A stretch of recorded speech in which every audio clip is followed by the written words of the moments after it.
evening, everyone. Welcome to Women in Basketball Month and this session, which is REFS, Making the Right Call. My name is Penny Wright. I'll be your co-host along with Stacey Newbeing. Stacey, are you there? Here. She's here. Great to see you. I'd like to thank everyone for coming out tonight. It's really important and it'll be a great session. I'd like to thank our esteemed panelists, including Nadine Crowley. Nadine, you want to give a hello? Is Nadine there? Hello, yes, I'm here. There she is. Hi. She is our referee instructor. We have MP Malo, who is our U Sport CCAA and FIBA official. Hello, everybody. There. And we're lucky to have also with us Cheryl Jean-Paul, who is the head coach of Trinity Western University. Hello. So thank you for everyone joining us. First of all, at Canada Basketball, we respect and acknowledge the First Nations, Indigenous, Inuit, and Métis peoples of Canada as the keepers of the territory upon which we will be learning today. The session tonight and for the remainder of the month will feature panel discussions, workshops, and other professional development opportunities that will not only celebrate the achievements of the many female athletes, coaches, officials, and trailblazers in our game, but will also help grow our mindset, develop new skills, and enhance your participation in the game we all love, which is basketball, of course. There will be a Q&A at the end of the session. And I know that if you do have a question, you can just put it in the question box that's at the bottom of your screen there, and we will get to them at the end of the session. So we're hoping that you do have questions. That would be great. All right, so I'm just gonna start this off. I know when I was thinking about what to put together, I was contemplating how to introduce the session and where I should go with it. And I had a million different scenarios going through my head. And the one that kept coming back to me was a quote, and it's kind of a cliche, and you've heard it before. And I most recently heard Meghan Markle say it in her interview with Oprah. And it was, if you can see it, you can be it. If you can see it, you can be it.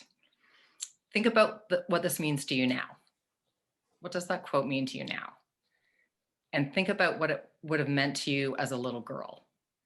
And what I'm really getting to is the whole notion of role models and how we all need role models. We need to know that anything is possible. We need to see people like us in roles that aren't always traditionally filled with females. We need to see women in every facet of life, as business leaders, in politics, as athletes, in coaching, and in officiating. And you might want to just ask yourself this question, because I started, as I was going through preparing for the session, I started to ask this of me, who are my role models growing up? Who were your role models as you were a young athlete? Who did you think about? Who were you thinking about as a young basketball player? And as elite athletes yourselves, you're already role models for all those young girls out there aspiring to be just like you. So you may not have thought you were, but you are. If you look in the stands, there's always young girls there, and they're watching you, and they're watching everything that you do.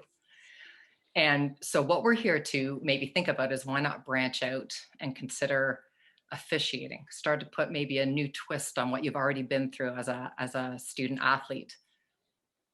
And so the question I want to pose to you is this: what did you think about as officials, as you were a player? What did you think about them? And I'm going to let that marinate for a second. You might have some good thoughts, and you might have some thoughts. My hope is that you never really paid much attention to them, because the best officials are the officials that manage the game and don't get in the way too much. It's such a balancing act between making the right call and understanding what the players and teams are trying to do. And to be a good official, you don't necessarily have to have played the game, but it really helps. I know when I was watching a team do something, or I, as I'm officiating, I'd be looking over at the coach thinking, man, you should be taking a timeout now. And I was kind of stepping out of my box, but it really does help you, I think, understand the game and see what the players are trying to do. And that would be a huge bonus if you ever decide to be an official. So I'm just going to give you a little background on me.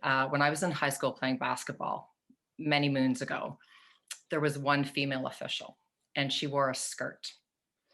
In university, I didn't see one single female official ever, anywhere, officiating any sport. My two older kids played in the OUA basketball in the early 2000s. And by that time, there were a handful of female officials, including myself. And now we see female officials in every level of basketball, including the WNBA, the NBA. We're no longer that anomaly that was once considered kind of a male-dominated avocation. So that's a good thing. We're breaking that glass ceiling, and we're branching out there. I personally started officiating in my early 30s. I was still playing adult leagues, but I was kind of looking for something a little bit different, a little bit more of a challenge. And I kept thinking about that female official that I had in high school. And I thought, man, that might be something kind of fun to try. And what I've discovered through officiating is that officiating is like being part of a team. It's not the same as playing, but you have that exact same kind of camaraderie. I played, I've coached, and now with officiating, it helped me kind of complete what I call my trifecta.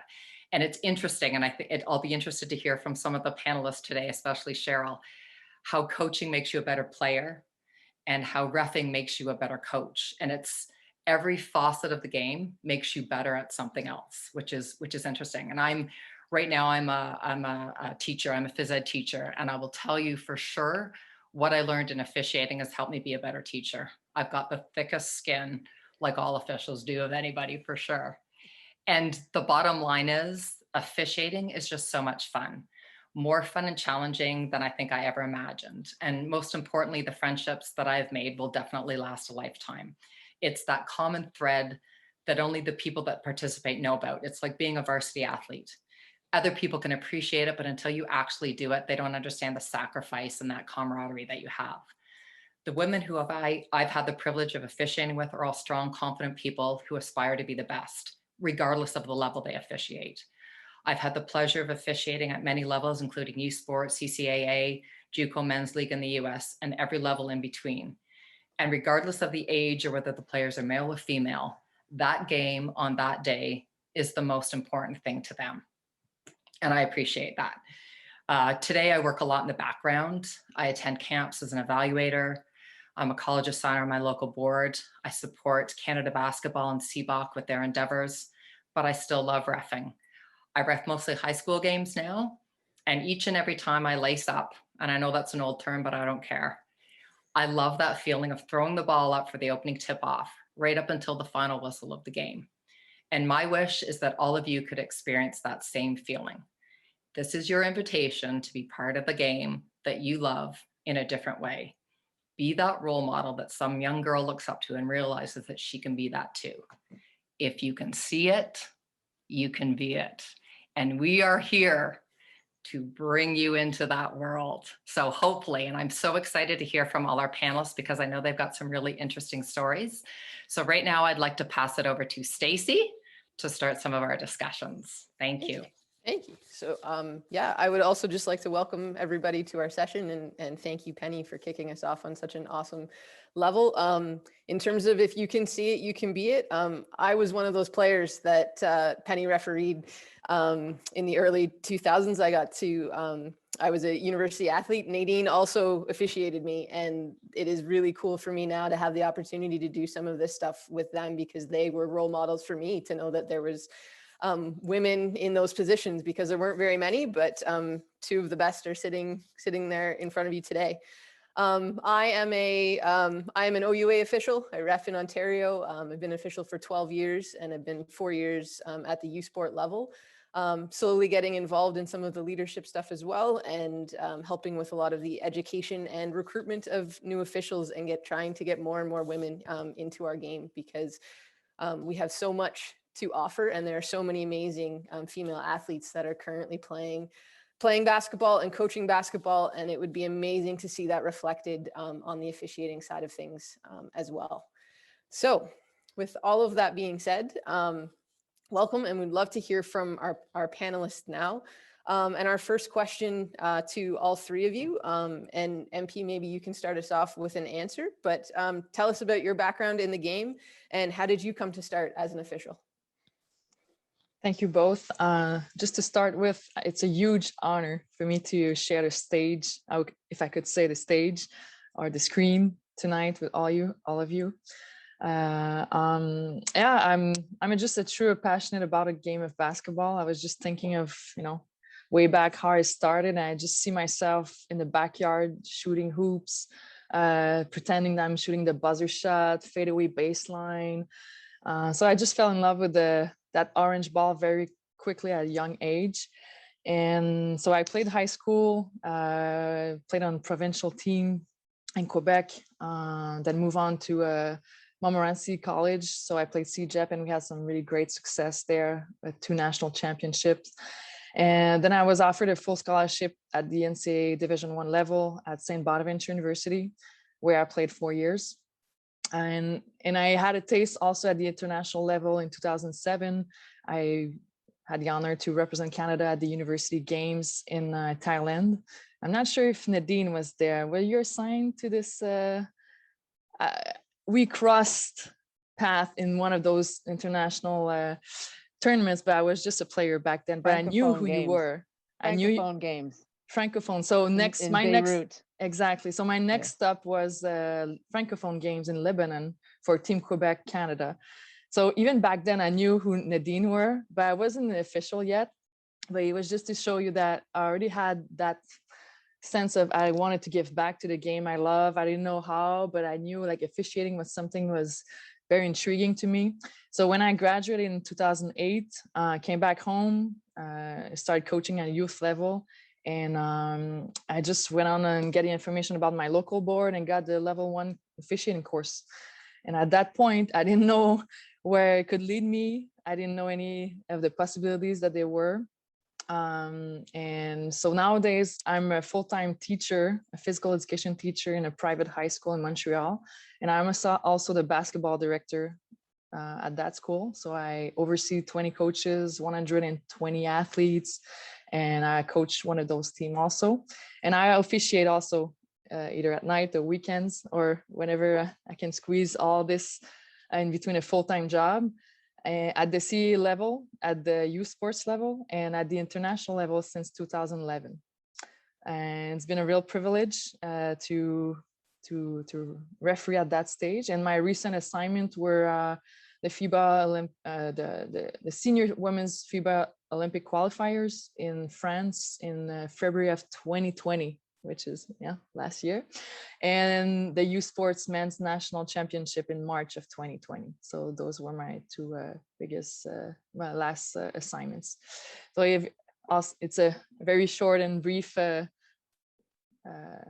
called on how I touched the game, but I consider myself a player, a coach, and a referee also. So like the trifecta Penny was talking about, I can relate to that for sure. That's awesome. Thank you, MP, so much. Nadine, can you fill us in? Same stuff. How did you get started as an official? Well, I think I was born into it, actually. On the day I was born, my dad was reffing.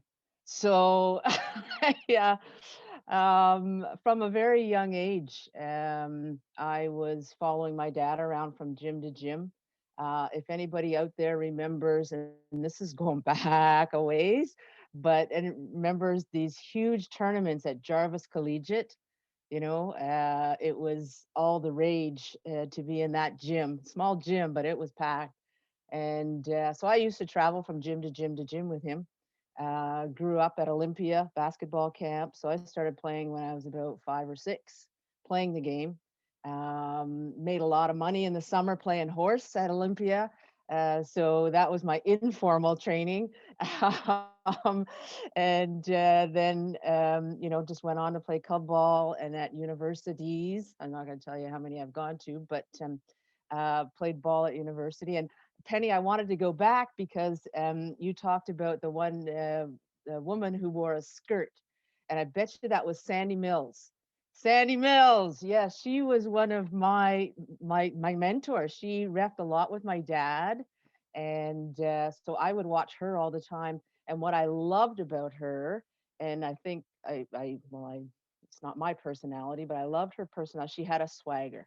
You could tell she was a player, even though she was wearing that funny little skirt. That she was an ex-player who had the swagger and who owned the court. And she was one of the best referees I'd ever seen. And so she was one of my early mentors besides my father.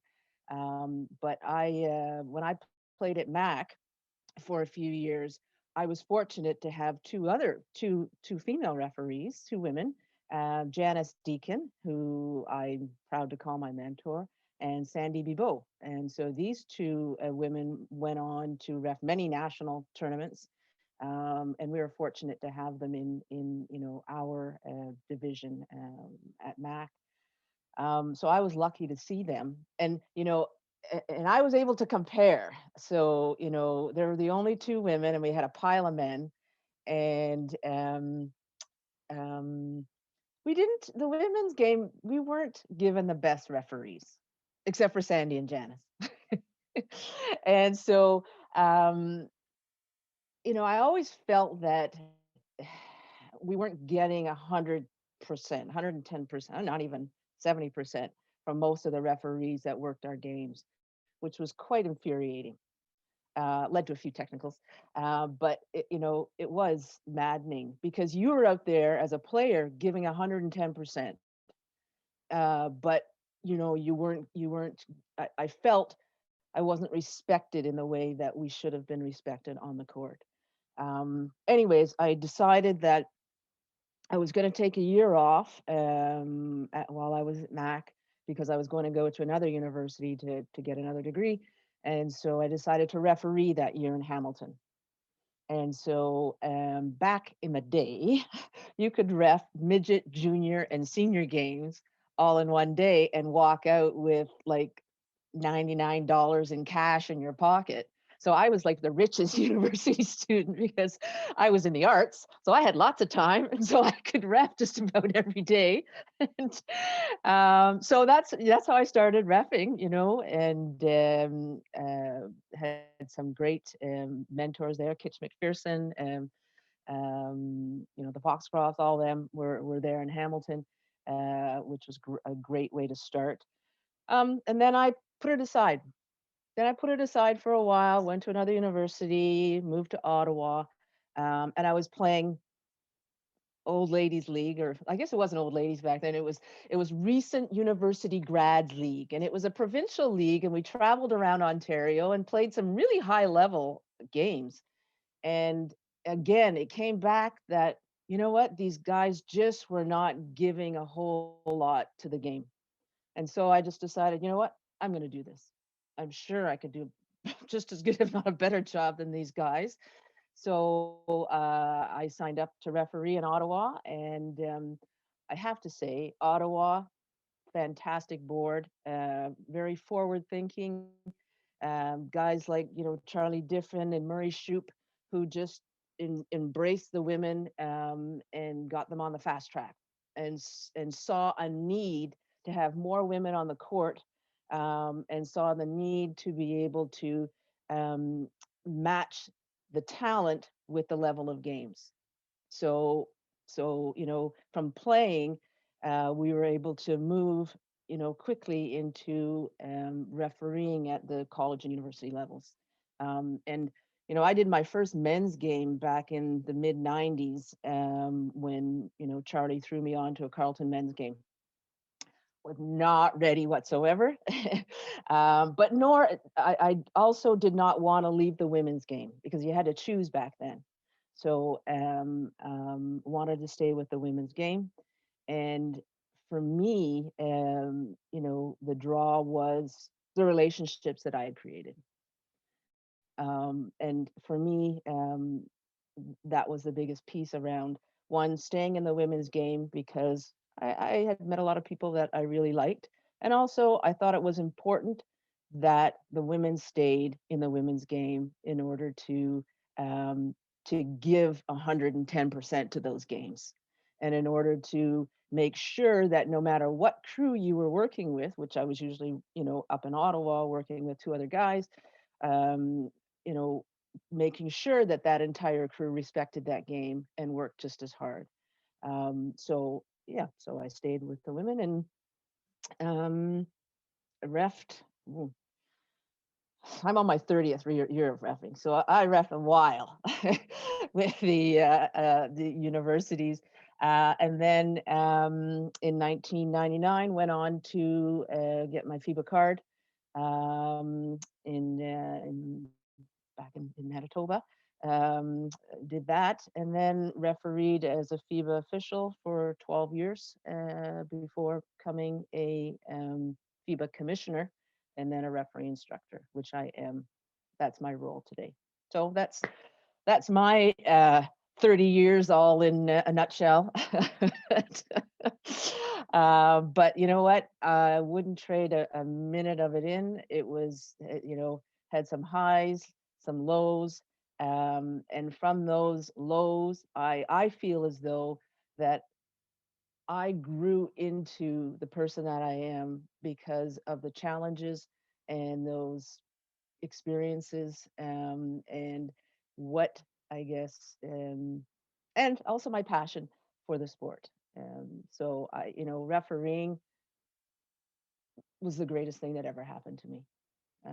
I laughed the other day when I was on one of the many webinars with JD Collins, and JD Collins said something that resonated with me, and he said, a lot of referees referee within their personalities, and we want to teach referees to sort of come out, and that was me. I was off the court, I'm one person, but on the court I was a totally different person, and I like that person, and, and I remember, and this is kind of kooky, but I remember going to speak at my very first athletic banquet, and they wanted me to.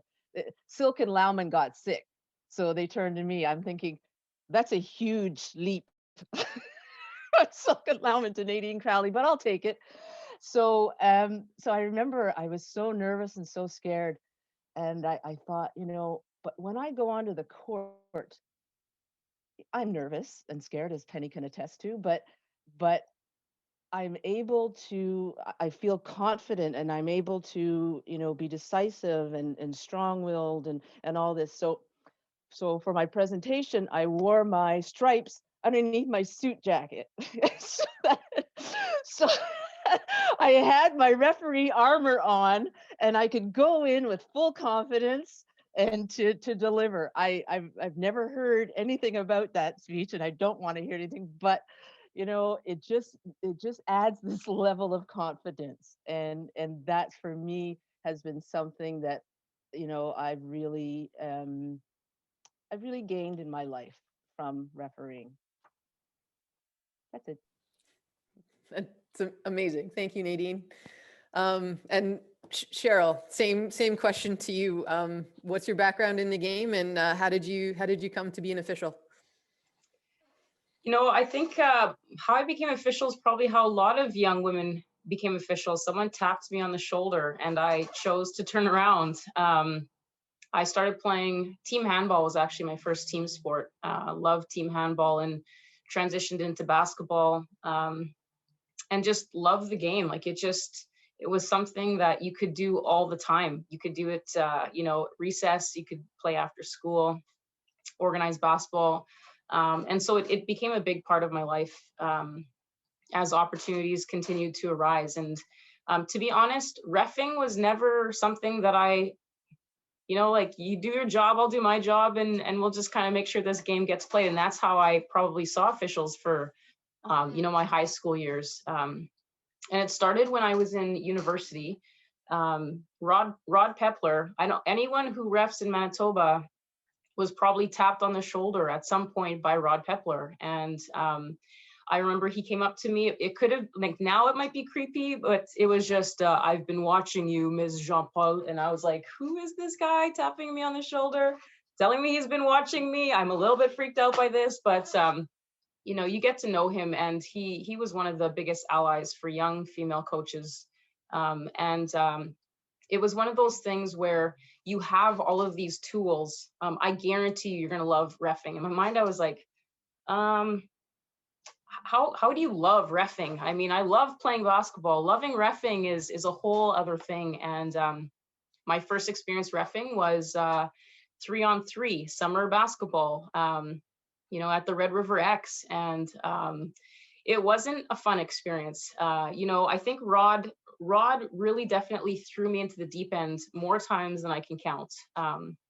And Penny, you kind of talked, like many of you talked about the community of refs, and that's really what kept me above water. My first experience was they put me on one court, and here I am, I'm 19, and I have the old timers men's basketball division. And so these guys all still think that they're college level athletes, which they might have been 30 years earlier. They definitely weren't at that time. And I'm 19, and it's me by myself because it's 3-on-3. And because it's only half court, they don't have to go anywhere. So they're literally just jawing in my ear the whole time.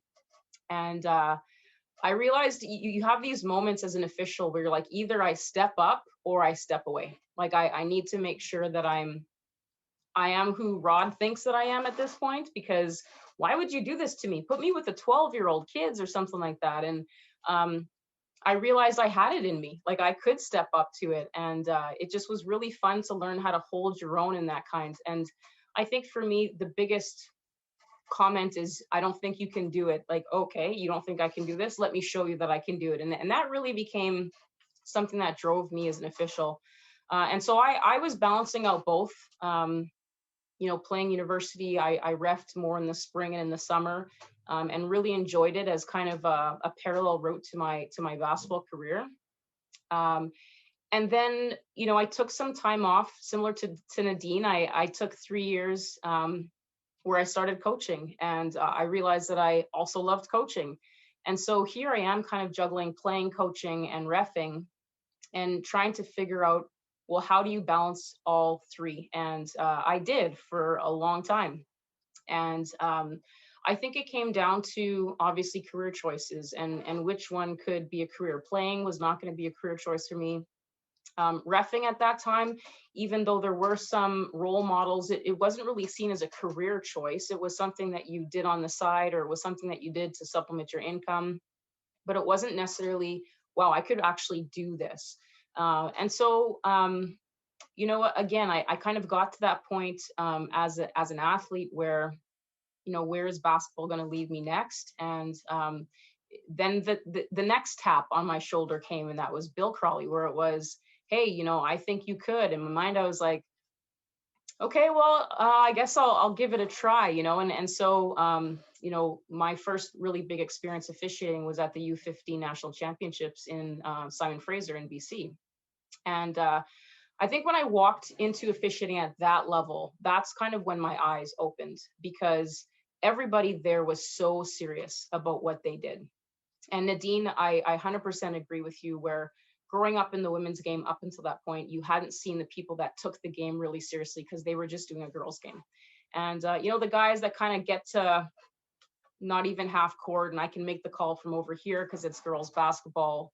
And all of a sudden you get to a national championships, and everybody is there, and they want to be at the peak of their game. And all of a sudden, that's when officiating kind of started having the same level of, people who play, we play at 100%. And these officials are taking this at 100%. And the refs and the coaches are all taking it so seriously. That's what makes the game so much fun, when everybody is committed to the same level of excellence. And so to me, that's kind of when I realized, okay, this is the kind of officiating that I want to do. I remember my first high school game. An older gentleman came up to me. He was going to be my partner that day. And he basically said, okay, little lady, you just mind your lines, and I've got everything in between. In my mind, I was like, mind my lines? So again, that whole you can't statement, he shouldn't have started that for me, because I was like, I can make calls in the lines, and we end up doing 2 games together. And so a lot of it was just dealing with adversity that I hadn't really encountered in the same way as a player. And I actually hadn't even really encountered the same way as a coach. And it was kind of like the old boys club of trying to kind of break through. And I would say that the adversity I faced was having my playing experience count as experience. And I think that that was, you know, a struggle for young female refs at the time, which is, listen, I have 5 years of university experience. I know the game. And so, you know, when I started getting more and bigger opportunities in officiating, I found that the pushback wasn't from my mentors or from the older officials. The pushback was from younger refs that I was passing. And, you know, I had to come to terms with that, which is, I know this game. And so let's get on the court and let's kind of show, just like one-on-one, like, you think you're better than me? Like, let's play this out. So I just really benefited from having a lot of really cool older officials and female officials in Manitoba that really helped me out and kind of recognized that there was a really cool opportunity for me to step into that. The unfortunate part is that at some point I had to decide as a university coach, you know, job opportunities kind of started arising. And so then I kind of moved into coaching. And I know I went to the dark side. Apparently that's what I was, you know, some people joke that you know, you could always coach, you know, you're young now, you know, do the officiating route. And it just was, you know, unfortunately, youth sport level, there's not a lot of openings that arise very often from a coaching perspective. And that's really something that I fell in love with. And so to me, I have loved my experience as an athlete, as a ref, and as a coach. I'm one of the few people that have done all three at the university level here in Canada. And I hope that I'm not the last, because I think that, you know, definitely this whole month has been dedicated to, I think, keeping women in the game post play. And it's not like my career as a player ends and then I just settle for reffing. I think I've really tried to encourage my athletes to start coaching and reffing. They're really reluctant with the reffing piece, so I'm still going to have to work on that. But they gain so much. You can only teach so much to an athlete.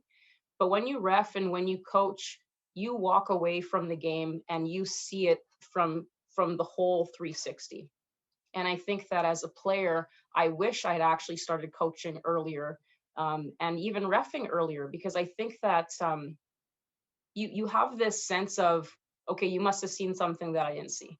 And you start kind of trusting the process of everyone's role within the game.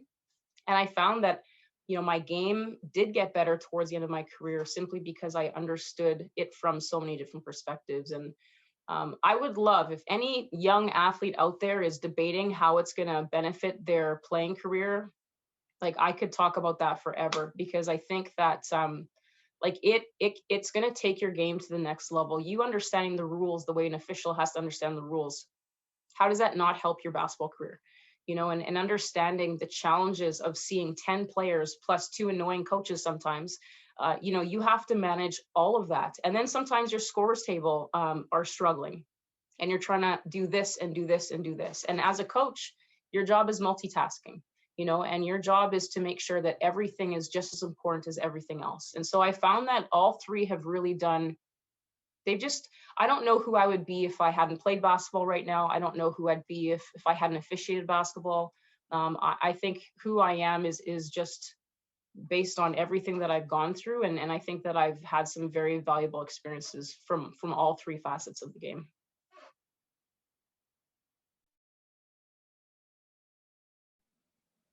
That's amazing. Thank you so much, Cheryl. I just want to, everything that you were saying, I felt like I was shaking my head the whole time, because it was just, everything resonates, like all three of you. It's like, yep. It's all such good information. So I wanted to go over a little bit of when you transitioned from actually officiating, becoming a coach, and did the background of a referee influence how you actually coach today? Well, if I have a little story of that. So I remember my very first technical as a university official, and it's one of my current coaching peers now. And I'm just going to say Scott Edwards, because I can, you know, if he's not watching this, that's too bad. So he can't defend himself. But I remember it was U of W versus U of A, and it just was really, you know, you have two fairly vocal coaches on the sideline, and at some point he said something, and I realized this is your moment. I'd never given out a technical up until that point. And one of my reffing partners was Martha Bradbury. She was on the other sideline, and she kind of gave me the whole, I cannot come across the whole court to call this technical on Scott. You know you have to do it. And you know, there we go. I gave him a technical. And so now that I'm a coach, him and we've had some good laughs about that call, because he basically said, if you hadn't teed me up there, I would have no respect for you. And you know, it was one of those things where it's little moments like that that define you as a coach as well. And I find that having to make the hard call is one of the most difficult parts of being an effective coach. And there's going to be times where your athletes are going to be upset with decisions that you have to make, whether it's playing time, whether it's roles on the team, you know, who dresses, who travels, like all of these kind of challenges when a younger athlete is going to be playing, you know, ahead of an older athlete, dealing with all of these kind of challenges with expectations. You know, sometimes you kind of have to go back to your officiating persona. Like Nadine, I've never worn my stripes underneath, but you know, you're like Superman there, you know. But you know, it's the same thing where there's times where you just have to be in the moment and you have to make the tough call as a coach.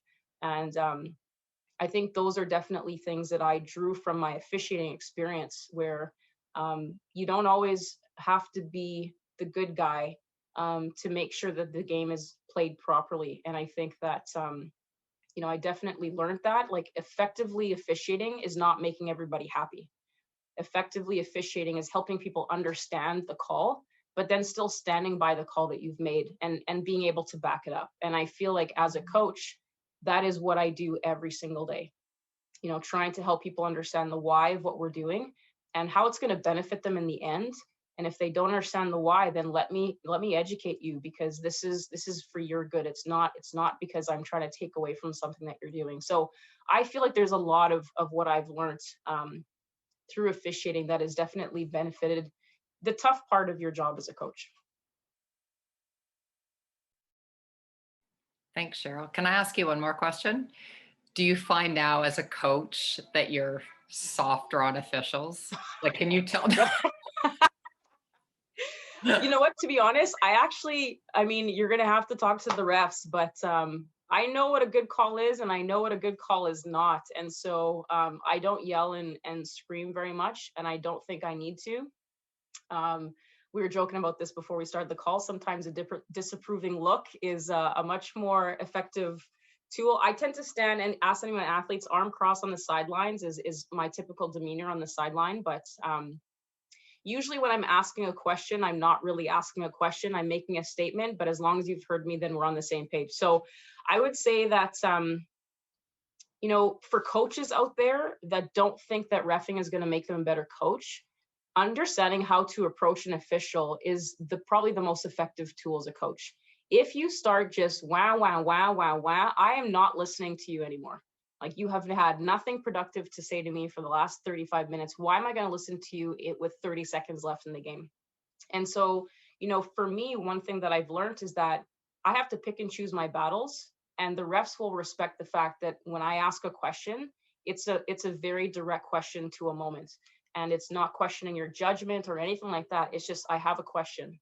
And so I have found that I'd like to think that the refs respect me. I've actually never gone a technical. I'm not putting this out there for people to look for some now, but I've never received a technical as a coach. And I think part of it is because I think it takes away from the game. My coaching philosophy has never been one to get a tee to fire up my team. And I know some people have different philosophies. I just feel like that is you dominating the game instead of letting your athletes play the game. So I would, yeah, those are just some of my thoughts, but yeah. It's fantastic. Thanks, Cheryl. Thanks, Cheryl. All right, so we're going to move on to another question for all three of you.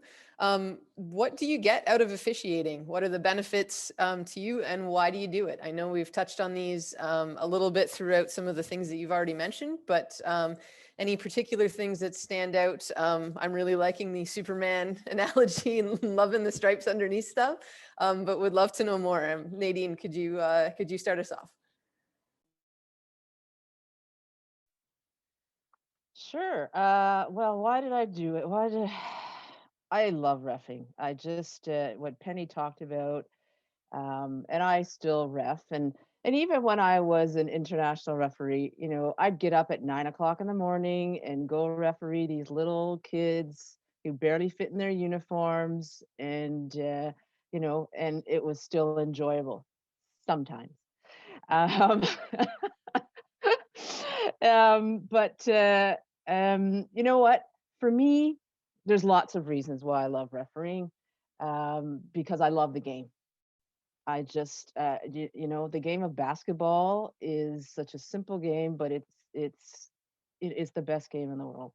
And I think um, the number one benefit for me, because I'm a social person, are the relationships.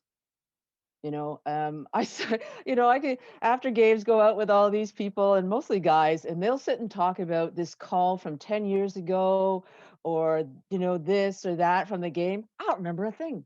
I don't remember a thing. But what I do remember is I went out to the Elephant and Castle when I was at Ryerson, and when I was at Queens, I went here with so and so. And it's about the relationships that I built over the years.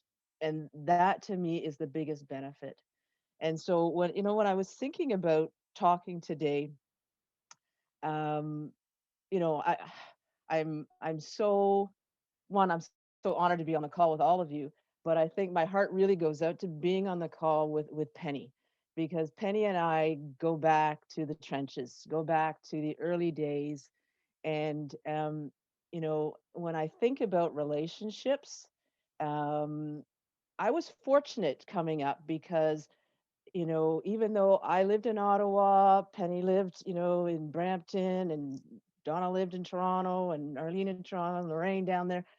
Even though we were far away at distance, we were very close. We were connected. And they made me an honorary part of their club, the Ducks. And and I still to this day cherish those friendships.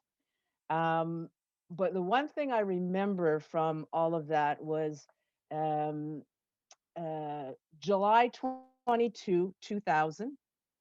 We went out. The girls took me out to dinner before my very first tournament in Mar del Plata, Argentina. I still have the note that you guys wrote me, and I keep this note with me all the time. Any tournament that I go to, because, you know, it's from the strong women in my life that I refereed with, but also I guess they had gone to a tournament and got a few other women to sign it. Martha Bradbury, Karen Lasuk, Devona Adams from BC. Anyways, this it meant so much to me, being the FIBA official going off to the first tournament, to have my closest referee friends to wish me well and to see me off and to say that, you know, we're behind you, we're there with you. That to me is what this refereeing family is all about, you know. And I've moved through the years and collected more people in my family. And, you know, I'm happy to say that MP's a big part of my family right now because she's been stuck with me at many tournaments lately. So, so, you know, yeah. And now that Stacy has become more active in the provincial level, you know, just collecting all of these people. And I'm so, you know, it's the stories.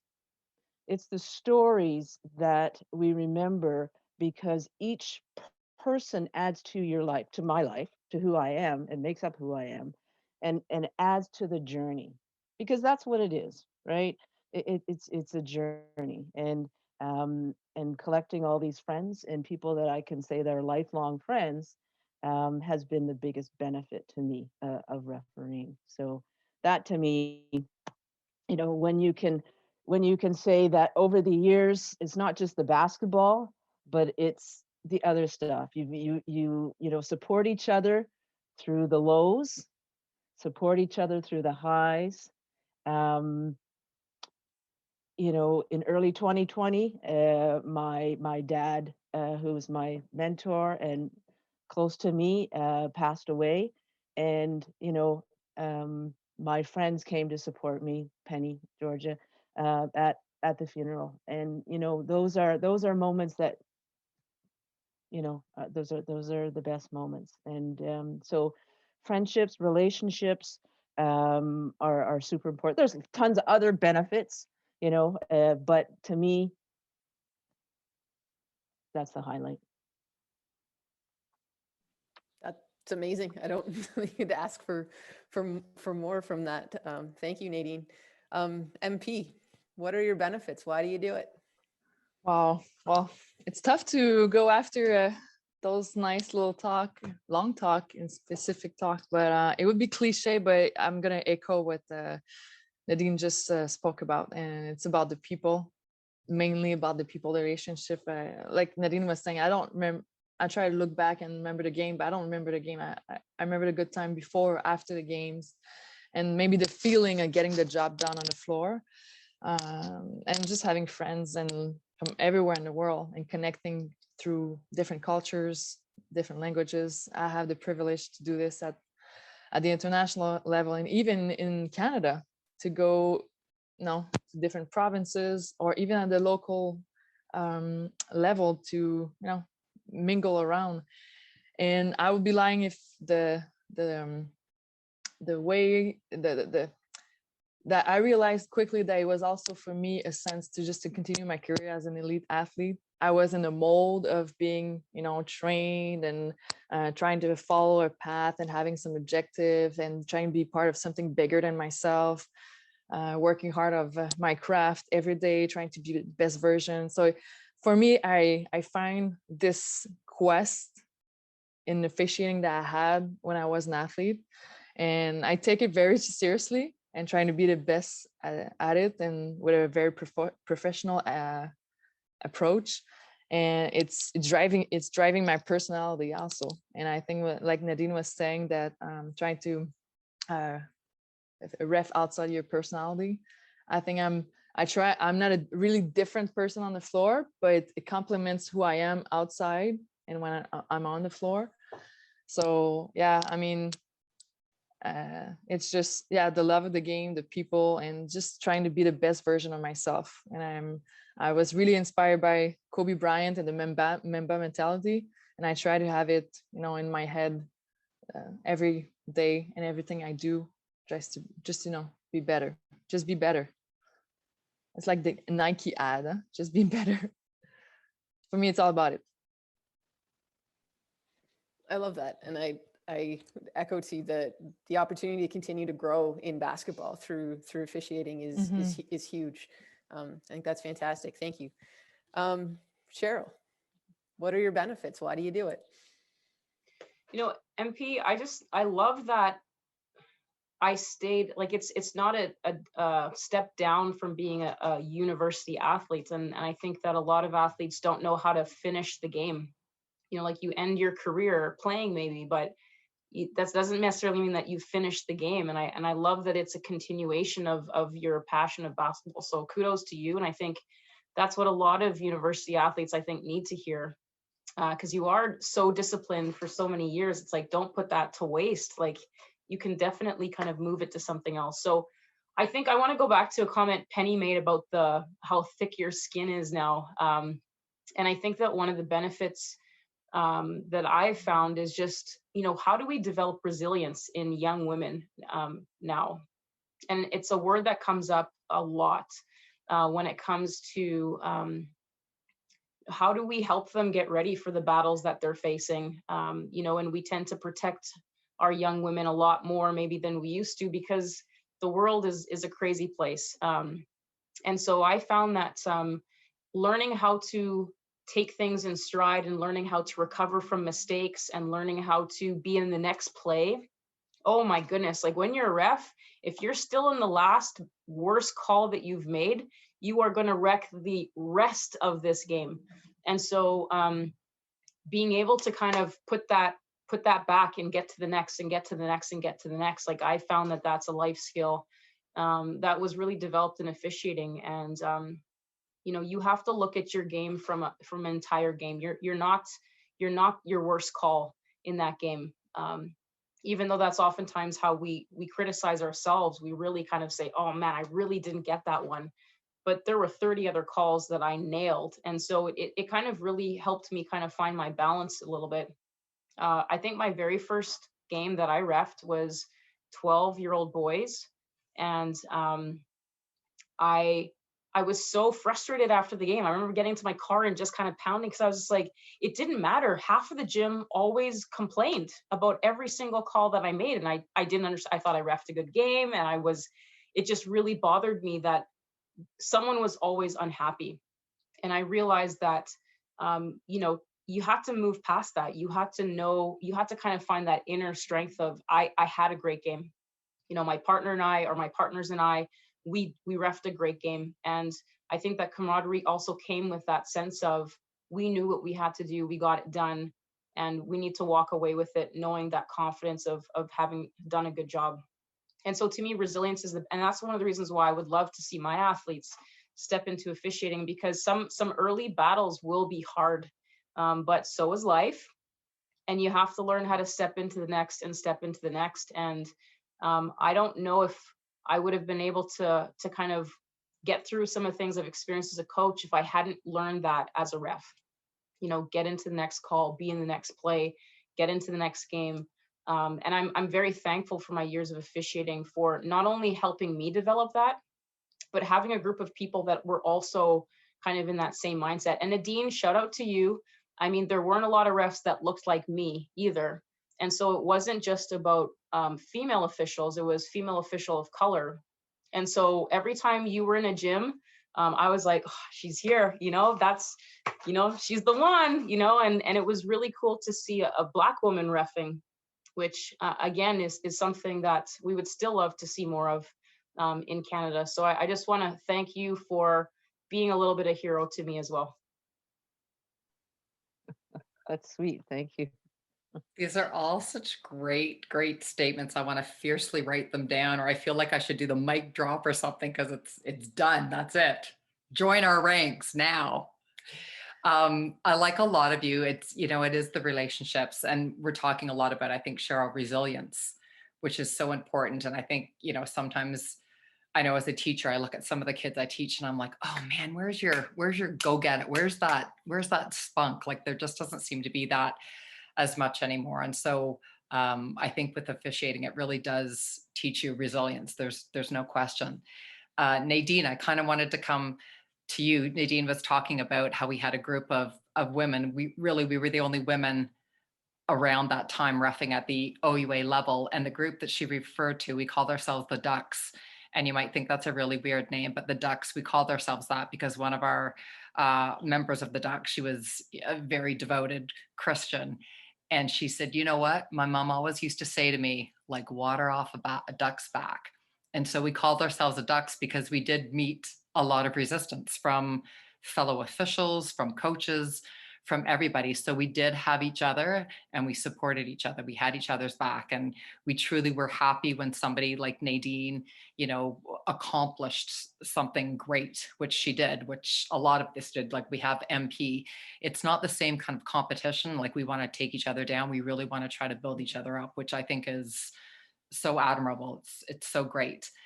So Nadine, coming back to you, you continue to be involved in the game a lot with FIBA as a FIP2 referee. Can you tell us a little bit about what led you from becoming an official to taking on this role? And the second part of that, are there other off-court opportunities for officials other than what we've just been discussing now? Sure. Well, one thing that age. That was one thing that changed my course. As a FIBA referee, there's an age limit. And so the age limit is you have to turn 50. But when you turn 50, you're out. So I decided that it was coming.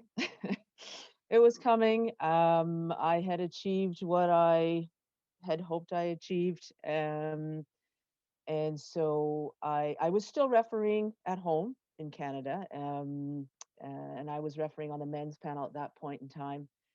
And so I felt that, because I was transitioning off the court for FIBA, is probably a good time to transition off the court at home too, because that challenge for me wasn't going to be there.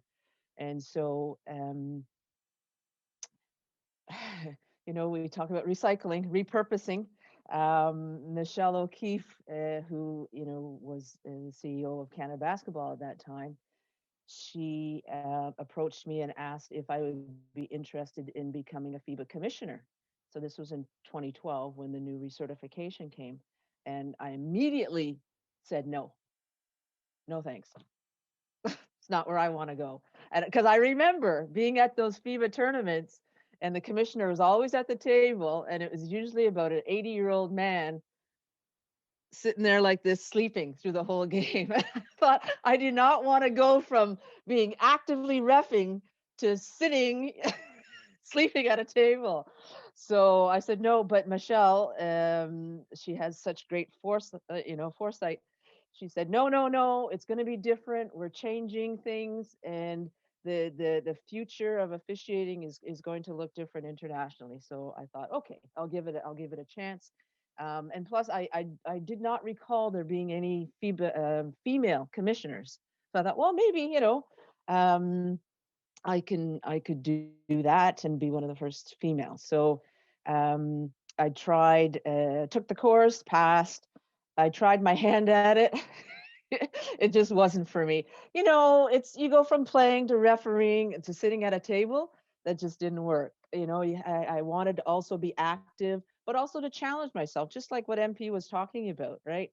To challenge myself. And so what had happened was, from being a commissioner, I got to work some clinics in Chile, some referee clinics in Chile, and I was like, wow, I really like the instructing piece. And so I was asked by FIBA Americas to go to get my level 1 instructors in Panama. So I did that with Mike Thompson, and then went on to work a few tournaments, and then went on to get my level 2. So around the world, there's 11 of us who are level 2 FIBA referee instructors. And there's only 2 women, myself and Chantal Julien from France. And so, I transitioned into that. And for me, that was a really good fit, I think. One, it was good because, again, it had me working outside of my comfort zone, having to make presentations, to sort of share my knowledge in a larger group. That wasn't me, but it forced me, and so it was another challenge. It was something different, but off the court. But the one thing I loved about it, which was me, as a social worker, I was able to use the skills that I learned as a social worker and a referee, and some of those skills around leadership, how to bring a group together, how to support referees. And that's how I see my role as a referee instructor. It's about motivating. It's educational, teaching and training, and it's about supporting and trying to bring out the best in the group that I'm working with. I'm not really there to tell them what to do, or it's about getting the group to share their knowledge to make the group that much stronger. And so that's why I love about it, is that it's a collective, and where everybody's working together to grow the game. And so on that end, that's what I feel like I'm doing. Other opportunities for other women at different levels, there are lots of opportunities in officiating. And what I often tell people is that, MP, she's one of the 0.3% of Canadian officials who can become FIBA referees. Really, there's only 14, 15 referees in Canada who can become FIBA. So, don't put all your eggs in one basket. There are so many things you can do on different levels. And, I liked what MP said, is be the best at what you can be at the level in which you're working. You know, take pride in what you're doing, go out every day and work hard. And, you know, you could be the best level 1, level 2, or level 3 official, right? So there's opportunities to excel at the level that you're at. Other opportunities, you know, you could be, like I said, a great high school official. You can referee college or university. And then, like I said, that last 0.3% be refereeing at the FIBA level. There are other opportunities too. You know, and I think we need more women to work at the local levels, the grassroots levels, to show other women, like you said, Penny, if you can't you can't see it, you can't be it, right? To show other women that they can do it, that there are opportunities, and it's fun, right? Come on into the group. So at the local levels, being involved, whether it's on the court, whether it's in committees, or whether it's on your executive, because I think those are really important positions in order to create change. We talked about, you know, we all know officiating is a male bastion, right? White middle-aged men who run officiating. And, you know, we need a culture shift, a culture change. And I would encourage women to get involved in order to help promote that. And, you know, even like I said, there are plenty of different opportunities for young women, and even middle-aged women. You know, you could start at whatever age and go out there and work. And it's great for other young girls to see you out there, and to give back to the game. That's the other thing. It's about giving back to the game that we all love. So I'll let somebody else talk, but those are some of my thoughts. Thanks, Nadine. It's awesome. Thank you, Nadine. And like you said, there's women officiating at every level. And when we talk about those elite levels, it's amazing. But I know that watching kind of from afar and watching some of MP's games that have been on an international level or reffing the U Sportsmen, there's stuff that I see her do that go, wow, I really like that. And I take that back to the high school boys game that I work the next day, and it has an impact. And so seeing her be elite then lets me be a little bit better when I go do whatever level of game that I've got going on, because we all keep learning from each other, and I'll get to go, wow, that is a level that is achievable, which is amazing. MP, speaking to that elite level, you were the crew chief on the most recent FIBA U19 Women's World Championship game, which is amazing. Congratulations. What's it like to throw the toss for a World Championship game? Well, actually, it's always a great recognition, or a marked trust that of your leadership to be assigned crew chief on any game, right? For me, it's empowering my crew, my partner. I'm really team driven, and it's like to be the band master. Can I say that? Like the band master of the game, trying to have everybody fit, everything fits, bring the best out of everyone. And the end outcome is to have a happy ending that actually nobody remember who was the official on the game, or you know what happened, because everything went smooth. But I think it's certainly a learning process. I think I gained some experience being, you know, in that role as a crew chief, but I'm still learning, like you were saying. And if you stole something from me, I stole something from a lot of people. We need to be the best stealers in the game, if I can't say it. And this is how we get better. And I like, even tonight, I'm taking notes. I have 2 pages of notes already. You know, I'm learning from mentors, learning from everybody, like every chance I get, just to be, I'm saying the same thing over and over again, just to be better. I'm having like 2 webinars a day almost since the last year or so, like everybody else, but I'm down to my 8 or 9 little book of just notes, just going back. So I'm way far from your question, but you know, it's just a matter of you know, giving everything you can to make the best out of the game. And being a crew chief is not different than being the Empire 1, Empire 2. Everybody has the same importance on the game, but it's just a matter of maybe sometimes, yeah, like being the bandmaster, just fixing the little things and be ready to make the hard decision if we need to, but consult your group also. So yeah, I need more papers. That's great. Thank you, MP. I think Nadine kind of alluded to the importance of having women in the game. So I would like to pose the same question to both MP and Cheryl. What are the benefits of having women involved in officiating, and why is it important to have these women in the role? Maybe I'll let Cheryl go first. You know, I think you mentioned when, you know, there's a young girl in the stands, she's going to be looking at everybody, not just the players.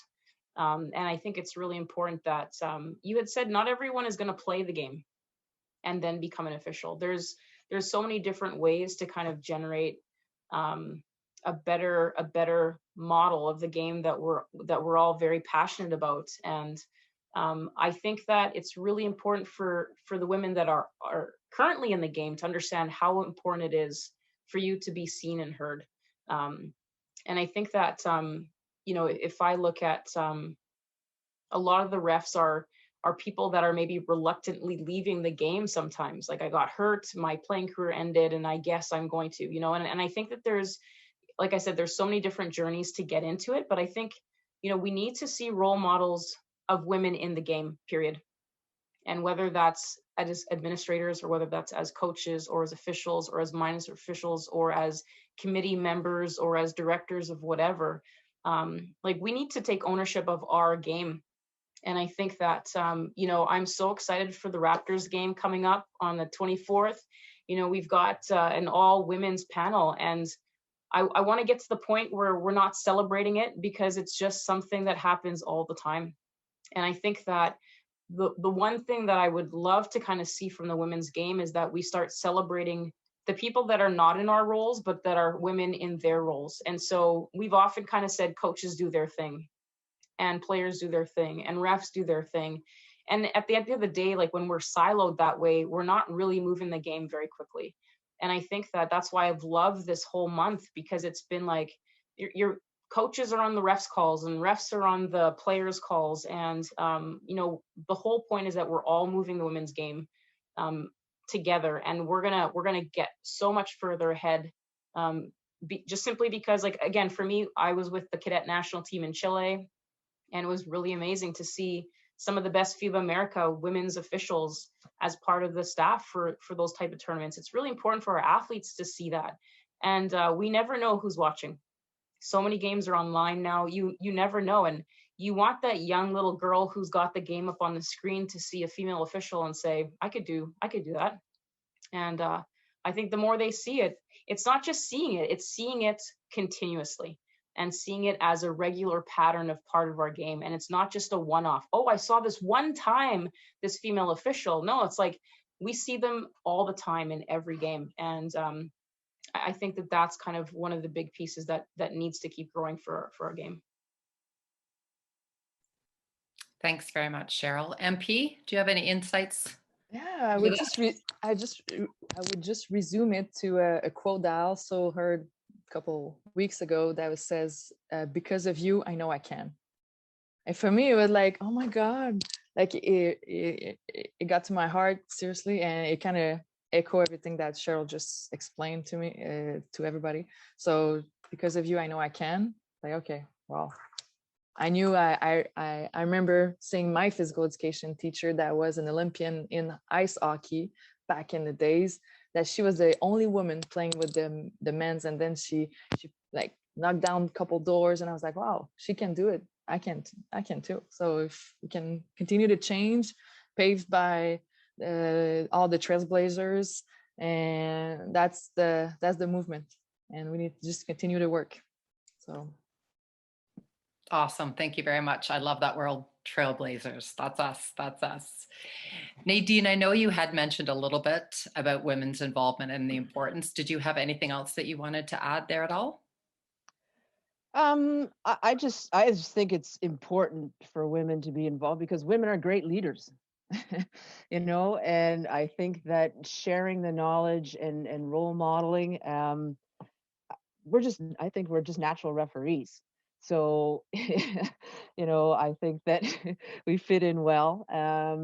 But, and to have more women in the game, reflecting, half of the population plays basketball. So there should be, more women in the game, but just to change the culture, to make it more civil, respectful, and more enjoyable. And I think that women have so much to offer, with respect to how we go about working the game, how we go about controlling the game. The level of emotional intelligence that we can bring to a game, and also the ability to diffuse a game in different ways as opposed to giving out penalties, but doing it more with listening and talking and acknowledging, just like when Cheryl talked about giving that look. We do that too. We do that back. Learn from our mothers, that look that could stop people dead in their tracks, right? So you don't need a whistle in order to control. But I think that it's important because we take the game seriously, and I think that trickles down to everybody else who watches us. So yeah, some great points by everybody on this panel tonight. It's been fantastic listening to everybody. It's been a thrill. Thank you. Agreed. It was kind of like a nice walk down memory lane. Sorry for all of you people listening, but it was kind of nice to hear some of the war stories. And I was just shaking my head yes all the time. I think it was MP that was talking about or maybe it was Cheryl. I'm sorry if I've got it mixed up, but reffing a game with a man, and they'd say, yeah, I got the lines, like, don't worry about it. And you're like, what the what? And it in a good way, it ignites that fire. It's like, no, I got this. I'm good. I'm good. And it just makes you want to press on more. And it's not an us against them thing. It's just, no, we can do it. We're there. We got this. So anyways, thank you so much. That was a great response from all of you. All right. So that sort of brings us to our coming to our end point. And so the question being then, if there is things that you've heard tonight that would draw you in and want to be a part of this, I think some of the overarching points is that there's a lot of ways to be involved. There's a whole world of opportunity out there for you, whether it's at the local level or all the way up to the international stage. And no matter what, at whatever point you're at, there is a crew, there is a team, and there is a family of women behind you. That we are very excited to welcome people, more women into officiating, and in all areas of the game. But there is a huge group of support here that is wanting to welcome you in and get you on board. With that being said, Canada Basketball has a ton of resources on their website. You have to scroll down to the bottom to get to the development tab and click on officials. There is information there where you can contact your local boards. If you are interested in officiating, it starts at the very local level. And you need to get in touch with the officiating board that is in your area. Those links, all of the provincial board links that they can hook you up with your local board are available from Canada Basketball. Reach out and you can connect with some of us, or if you have questions or someone that's reffing in your area. But please consider officiating, and we would love to have you join us. And to everybody on the call tonight, thank you so much. It's an honor to share this stage with you. I've learned a ton, and I'm excited to get back on the court. Penny? I would say the exact same thing. It was really, really great. If everyone just has a moment, I was just looking at some of the questions. I don't know if any of the panelists saw, so I'm just going to read this one. It was, I had the privilege of working with Nadine's dad on several occasions in Peel Region in the 1980s. If you don't know Stan Crowley, the best person ever. Man, could he control a game in the best way ever. Anyway, she went on to put, and I worked with Sandy Mills as well, who is the female ref I was talking about. And she said I wore the skirt at that time too, which is kind of nice. There was also a question, and I'd like to put this out to one of the panelists. It says, what steps should I start taking from high school if I want to start reffing? And the other one was, my assigner sticks me mostly with women's games, but do you believe that they will create a disadvantage in terms of advancement? So I don't know if one of the panelists would like to take on either of those questions. I'll take on the stick you with women's games and disadvantage thing, because it's the last one I remember that. I guess, and sometimes some boards will do that. They will just put the women with women, and, I guess what I would say is that if you're asking this question because you're not happy with that, I always encourage people to speak up, to let somebody know what your goals are, and share those with people so that they can help you get there, and so they can have an understanding of maybe the reason why you're not content just doing women's games. So tell somebody, speak to your assigner, speak to your mentor, speak to, somebody to let them know what you want to be doing. If you want to be doing, and you should be doing, you shouldn't, the board should not pigeonhole people in just men's games, women's games. You should be doing everybody, every level, every, both genders. But tell somebody, let them know what your goals are and what you want to do, and let them help you attain those goals. Because if you keep it to yourself, and I learned this lesson myself, I wanted to go to the men's college nationals, but I never told anybody, and I was passed over one year, and then finally I'm like, well, why does this keep happening? And my supervisor said at the time, well, I didn't know you wanted to go there. If you want to do something, you need to tell people, and they will help you get there. So from then on, I was like, this is what I want. Share everything. So yeah, I encourage you to do that, because yeah, you could stay with the women and you could still get to where you need to be, but if you want to be able to manage different scenarios, because that's what you want to do as an official, work both genders, and ask for it. Awesome. Thanks so much, Can I Nadine. make a comment for the other question about the high school athletes? Yes. What I would say is that the one thing that you learn officiating is that you cannot ref a game by yourself. And when you're playing, you can kind of do your own thing and take over a game. And when you're coaching, sometimes you're the dominant voice. But reffing, that, MP, you kind of talked about that teamwork. That is a huge part of it. It's the same thing if you're looking to get into officiating or you're looking to advance your career in any form. Don't think that you have to get there yourself. You have to learn how to create a team of people around you. And so whether it's, tapping that female official's shoulder after a high school game and saying, how did you get into reffing? Or who do I talk to? Or can you introduce me to someone? And I think that, it's really about creating a team around you to help you find your way.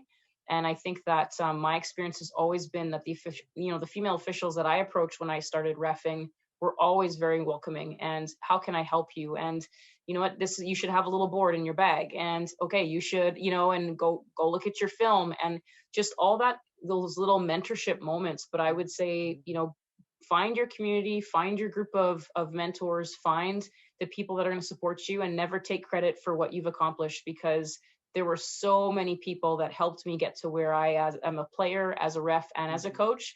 There is no way that I can take credit for that, because at some point someone tapped me on the shoulder and they saw something in me that I didn't even see in myself yet. And so I think it's really critical for young athletes to kind of help to get there. You need to make sure that other people are helping you get there. Absolutely. If you can see it, you can be it.